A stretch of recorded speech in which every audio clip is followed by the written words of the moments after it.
test. I've had the same test.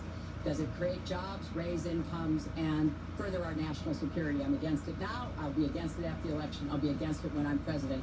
There's only one of us on this stage who's actually shipped jobs to Mexico, because that's Donald. He's shipped jobs to 12 countries, including Mexico. But he mentioned China.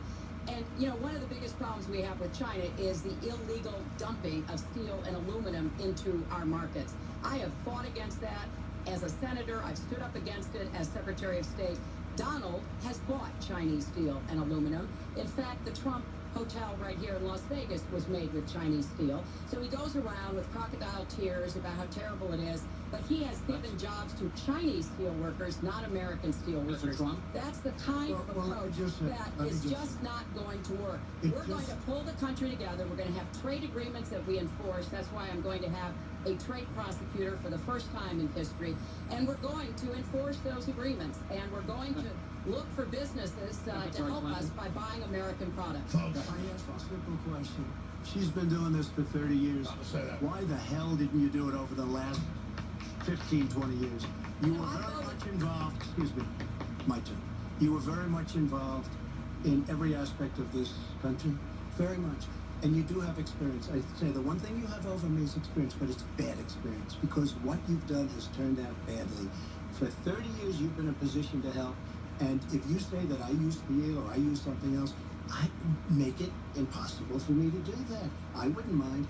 The problem is you talk, but you don't get anything done, Hillary. You don't. Just like when you ran the State Department, $6 billion was missing. How do you miss $6 billion? You ran the State Department. $6 billion was either stolen, they don't know. It's gone. $6 billion. If you become president, this country is going to be in some mess, believe me. Well, first of all, what he just said. Fade that liar down. I'm going to say, folks, just like I said last week, I said it's 3 against 1. And if he said it's 3 against 1, we're like synced. There isn't any wires in our ears, literally to each other, but we're synced common sense. I was just going to cut in. I'm like, hit her with the fact they've been running the country for almost 30 years. Well, people, if you want something different, get this lady out of your life. She sold us out to multinationals. When they keep the taxes higher than China on corporations, it makes us move. She knows what she's doing, and we've got WikiLeaks proving it. It's not like we don't just know looking at it. We have the facts. This damn woman hates America. She wears Mao outfits on TV. Go back to this piece of trash. Alicia Machado called her an